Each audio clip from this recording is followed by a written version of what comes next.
can't believe people play with people intelligence the way they play with people intelligence and intellect, the way they do today.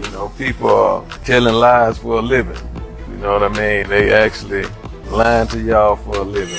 I'm gonna answer a few of y'all questions, then I'm gonna have to go about my business. You can see I'm just relaxing, letting God's apple blow on my face in a sucker-free environment. No, it's a sucker to me. A sucker is who pick who he fighting. Right. Like you see and you go, oh, I'm not going because this. I won't fuck with him out. Yeah, I think I can take him. Right. You want to fight the you think you can beat. And I called Jay Prince them out. I'm saying, He didn't say nothing to whack.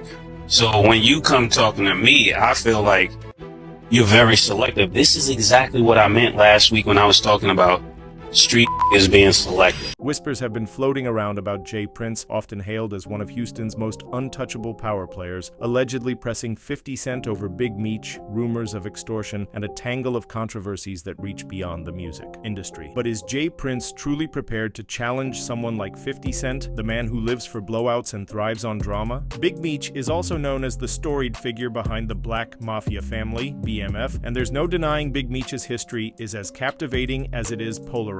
Before his prison sentence, Meech was rumored to be rolling in well over $100 million. The man's reputation stretched far beyond Detroit, influencing numerous rappers and inspiring entire subgenres of hustle anthems. 50 Cent recognized the gold mine in Meech's tale. He used Meech's life to launch the BMF television series, capitalizing on the brand's mystique. However, with notoriety often comes controversy. Snitching allegations swirled around Big Meech for years, though proof remained elusive. That hardly stopped 50 from dropping sly hints. He didn't hold back in calling out Meech, sometimes directly, sometimes in cryptic social media digs. How did Jay Prince find himself stepping into the middle of a cold war between 50 and Meech? Did he really decide to throw down on behalf of someone else's battle, or is there a deeper motive lurking beneath the surface? For 50 Cent, controversy isn't just an occupational hazard, it's part of his playbook. He's built an empire by taking aim at anyone who challenges him, turning every spat into an opportunity for viral content. His feud with Big Meech has been simmering ever since rumors hinted that Meech might have cooperated with authorities. 50 latched onto that narrative, calling Meech a rat at various points and hinting in interviews that Meech's empire was built on more than just hustle and bravado. Rapper Top 5 fueled the flames by claiming Meech had slithered into his DMs, allegedly asking for some type of favor or financial boost. Top 5 blasted it out on social media, tagging 50 and telling him to handle his 60-year-old kingpin friend. That was more than enough to keep 50's hype machine rolling. As soon as the post went live, he shared it with his own stinging commentary, joking that maybe Meech wanted to borrow cash from Top 5. It's classic 50, never let a juicy rumor go to waste. He posts, he laughs, he stirs the pot. At this point, most of the industry tries to avoid stepping into his crosshairs, yet Jay Prince seemingly had other ideas. He allegedly took a swing at 50, accusing him of using Meech's name strictly for clout. That was enough for tabloids to start buzzing that Jay Prince might have threatened 50 behind the scenes, possibly telling him to dial down the rat talk or face consequences. But if you followed 50 at all, you already know that he doesn't. Bat an eye at consequences. The moment someone threatens him, especially over social media, he's going to ramp things up and possibly expose every skeleton in your closet. Jay Prince has long been viewed as one of Houston's biggest kingmakers. Through Rap-A-Lot Records, he introduced the world to artists who shaped Southern hip-hop. Over the years, though, his influence supposedly morphed into more than just a record label. There's sort of an unwritten rule that when major artists land in Houston, they're expected, or strongly advised, to check in with Jay Prince.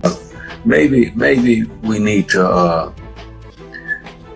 change the word for the youngsters. The checking in part, is they seem to get hung up on that word checking in. Yeah. So if we could diversify that word and bring it up to a 2021 thing, maybe we may want to tell them they need to get connected. You know what I mean? Yeah. Maybe that's the proper word, connected. Defenders say it's a sign of respect and a way to stay safe. Critics allege it's essentially a pay-to-play system that verges on extortion. With that in mind, it's not hard to see why 50 Cent would laugh off any attempt by Jay Prince to muscle him into submission. If there's one person who flaunts the idea of having to answer to local gatekeepers, it's 50. He's built a brand on being self-made, unstoppable, and hyper-aware of industry bullies. What's puzzling is why Jay Prince would choose to insert himself so directly into the 50 vs. Meech storyline. Is it genuine loyalty to Meech? Is it a chance to maintain his own tough guy persona? Or could it be that there's money involved behind closed doors? Either way, messing with 50 has consequences. He's the type to document everything. And if half the rumors are true about J. Prince's involvement in dice games, extortion rackets, and other murky deals, there's a lot of material 50 could mine for public exposure.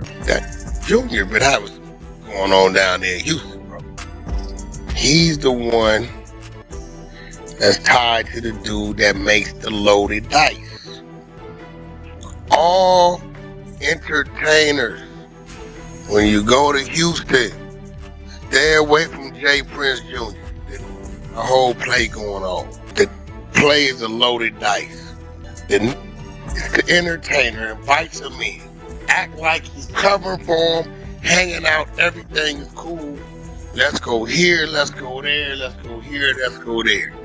He introduces the dice game. He got 3 motherfuckers, right, who rotate the dice. Now these dice is loaded. Tell me it's a Wolf, Big Caprice, and watch this, and Little Cam are the loaded dice rotators, right? Right now, J. Prince is walking straight into a potential PR battlefield. As if things weren't messy enough, J. Prince's family has been dogged by tales of high-stakes dice games turning disastrous. Multiple tragedies and robberies allegedly trace back to these gatherings. The most devastating example is Takeoff's Passing, an event that shook fans and artists everywhere. Entertainers, beware of with J. Prince Jr. when he talked about let's go shoot some dice, because the loaded dice crew of 3 Cam, Wolf, and Big Caprice. We know Lil Cam in there because I believe somehow, some way, he was caught up in the dice situation. Rest in peace, Takeoff. I don't know what's going on. But what I do know this, J. Prince Jr. got a whole thing that when y'all come into town, he lost his life following a dice game in Houston, and while official investigations churn along, street chatter pointed fingers in every direction, including the Prince family. People recalled how another man, Chicago-based jeweler Duke, suffered a fatal ambush after leaving a dice game in the same circle. There was a situation that occurred that a certain jeweler around and got past the dice on accident and was hitting all them for a couple hundred. They got irritated about that. I ain't gonna go too far into that story because, right, boom. The only way they could get their money back was however their money back. But they shoot against them up whoever's in town, the entertainer. Right?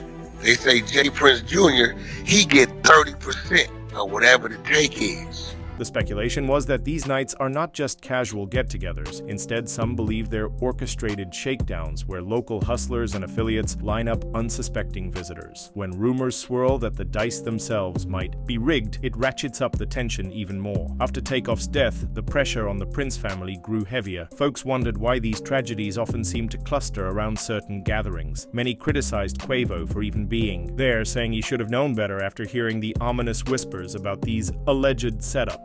So I've been getting hit all day, and it got to the point at the thing, Quavo like, that is the dice. If you're a artist, entertainer, and you been down there to Houston with the hosting of J. Prince Jr., and that it led you to a dice game, and you was getting hit for all your and you remember 3 by the name of Big Caprice, Wolf, or Lil Cam, y'all need to get on J. Prince Jr. bumper because it was a lineup. Y'all need to holler at that because his people done told me inside. He said, what? We didn't want to give him the mother loaded dice. Who goddamn Quavo was arguing with before he walked out? I think the argument was about the dice. Police eventually made an arrest, Patrick Xavier Clark, but the case has crawled through the legal system with no concrete resolution in sight. That's only fueled more suspicion. From loaded dice to possible hush money, you'd think the drama would be enough for anyone associated with it to lie low, but apparently none of it stopped J. Prince from going head-on with 50, fueling rumors that he's not shy about flexing power, no matter how tense things become. If drama in hip-hop had a scoreboard, Whack 100 100 would be leading multiple categories. He's known for diving straight into the most chaotic storylines, tossing out scorching accusations, and letting the chips fall where they may. So when he turned his focus to J. Prince, eyebrows shot up across the industry. In Wack's view, the Prince family's dice games are part of a larger hustle, essentially a trap for outsiders. He's gone so far as to claim that Quavo and Takeoff got caught in the crossfire of a setup they never saw coming. According to Wack, the system works like this. Rappers and celebrities come to Houston, link up with J. Prince or his sons, and inevitably wind up at these late-night gatherings. Then certain players at the table rotate dice that are allegedly loaded. The unsuspecting victim loses thousands, sometimes hundreds of thousands, in a matter of minutes. Wack even pointed the finger at Lil Boozy over a separate but similar situation involving Duke the Jeweler. That's the jeweler that got doing the Boosie dice game. Ooh, Yeah. so he was against Boosie and he got past the loaded dice. So, his name was Duke the Jeweler. They said Boosie set him up. Now your story makes more sense. He died with all his jewelry on. Lil Cam was shooting that night when Takeoff died too. They're saying DJ Pat Bullet was a bullet that killed Takeoff. Also, Cam was the one shooting dice, so he had the loaded dice. Now, for Boosie, they must have switched the dice up. Boosie was supposed to have the loaded dice, and they must have switched it.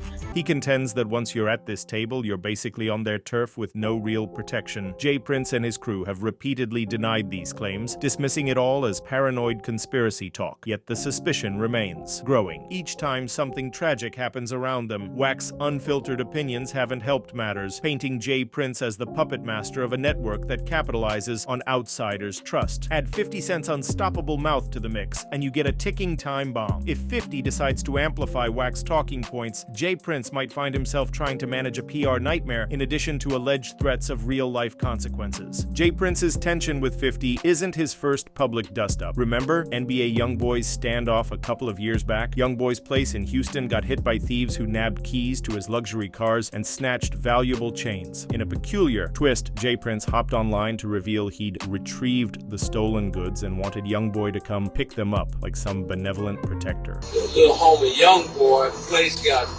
broke into. He went in his place, disrespected different things, and I got a call about it. And the little homies that went into this place want to make that right, because they understand that, you know what I mean, YoungBoy family is okay with me. And as you can see, homie, to make a long story short, I got your keys to your Rolls Royce, I got your keys to your McLaren, all that they took, and the homie, Shakur, what you got, homie? You got your Rolls Royce umbrellas, you got your keys, you got a bunch of other shit, so get in contact with us, bro. Get your shit back. All good, waiting on you. Instead of being grateful, YoungBoy snapped back, essentially calling it a publicity stunt. Hey, I don't want no friends, I don't want no new relationships. All that pussy, hey, I don't respect none of that shit, man. If you got something for me, man, they got plenty of niggas around me you could call. Man, nigga, it's plenty ways you can get in touch with me. Man, don't get on no internet and do nothing publicly. Don't do nothing dealing with no publicity, none of that pussy and shit. And I'm good on the keys, gangster. When you buy shit cash, two keys come with the car anyway. Mind your business, man. He accused J. Prince of meddling and questioned why the man felt entitled to involve himself. That clash laid bare the complicated check-in culture. Defenders say it's a friendly heads-up to local heavyweights, ensuring everyone stays on good terms. Skeptics insist it's a thinly veiled extortion tactic where you either cooperate or risk learning how powerful your hosts can be. YoungBoy made it clear he wasn't interested in old-school codes of respect, especially if it meant paying homage, or worse, paying money, to avoid future problems. It didn't help that others, like Cameron and Mace, chimed in, ridiculing J. Prince for taking the same approach with everyone. I said it exactly. You 60. You 60. What are you talking about? What are you bro? I lost mad respect for you because I used to have mad respect for you. When you had Shakur with you, when you lined YoungBoy NBA up, why the f you got Shakur with you? And this is why he acting like that. This is exactly why he acting like that. Talking about you got YoungBoy NBA umbrellas and his keys to his car. YoungBoy NBA told y'all this is what he said. This is what YoungBoy NBA said. I'm gonna tell you another thing. When you're dealing with older people, they're the last to know that things have changed. We not your Lord. Like, the way you talking, I don't get what you mean. We're not your little niggas. Like, for real, all that big homie stuff, that's for little niggas. Little niggas have big homies. We're not little niggas, so we don't even respect big homies. I know it doesn't, and for me, I never respected niggas in the streets. That's why I always got the problems I got. You would tell me, Mace, chill. No, chill for what? Who is this? That's how I feel listening to this, man. Like, I want to respect you, but I can't. And I'm going to tell you why. Because if I got a Lord, like the dudes that raised me, if I was out of pocket, they would tell me I'm out of pocket. They wouldn't let me put them on a crash out mission. They would say, yo, Mace, listen. Around here, we don't send us to do nothing for us. We don't pay to handle our problems. You gotta put in your own work around here, Lord, man. That's what you were supposed to tell him. You can't go out here and talk crazy and then send me on a mission. Nah, this is where the game got messed up, when young started sending old niggas out, and just because this little ignorant got a few dollars, he make all of you that's supposed to be real run after his mission. This is a problem, Jay Prince, and I'm gonna tell you like this: if you're 60 years old and you trying to be a street nigga, you failed. You failed. They wondered why a man of his age would still be acting like an enforcer rather than a seasoned mentor. In their eyes, Jay Prince was using the check-in logic to control narratives and line his pockets under the guise of mentorship. If 50 Cent sees any opportunity to highlight these past run-ins and frame Jay Prince as a paper gangster, he'll surely make it into a spectacle. Cameron and Mace's run-in with Jay Prince sounded almost comical at first, but it illuminated a pattern. When they criticized boxer Shakur Stevenson, who's managed by Jay Prince, the Houston mogul fired off a message seemingly aimed at them. He bragged about Stevenson's high viewer ratings and implied that haters outside the ring might have to deal with him if they kept talking. Cam and Mace were anything but intimidated. They unleashed a roasting session, mocking Jay Prince for acting like a street boss while well into his 50s or 60s. Their stance underscored a growing sentiment. A lot of people in the industry feel Jay Prince uses intimidation and cryptic threats to manipulate situations. Whether he's interfering in rap feuds, boxing promotions, or stolen car keys, the storyline always circles back to one question: does Jay Prince genuinely help people, or does he orchestrate these episodes for leverage? When you put this in the context of Jay Prince jumping into 50's dispute with Big Meech, it's hard not to suspect a pattern. Jay Prince might think he's defending someone's honor or shoring up his own, but to outside observers, it looks like a brand of influence that's dangerously close to bullying. And if Cam, Mace, NBA Youngboy, and a slew of others have already taken aim, what happens when the biggest agitator of them all, 50 Cent, focuses on you? Is Jay Prince really trying to push 50 Cent around, and if so, what does he stand to gain? For the moment, it's mostly rumor that Jay Prince threatened 50 to quit labeling Big Meech a rat, but there are enough swirling stories to suggest he might be maneuvering behind closed doors. If that's the case, he's wading into dangerous territory. 50 built an entire career on humiliating opponents, from rappers to industry tycoons. He thrives on aggression. When threatened, he doesn't just respond, he scorches the earth, collecting receipts and unleashing them to an enormous audience that drinks up every bit of drama. Given Jay Prince's lengthy track record, shady dice. Games, check-in controversies, rumored extortion attempts, there's ample fodder for a 50 Cent expose.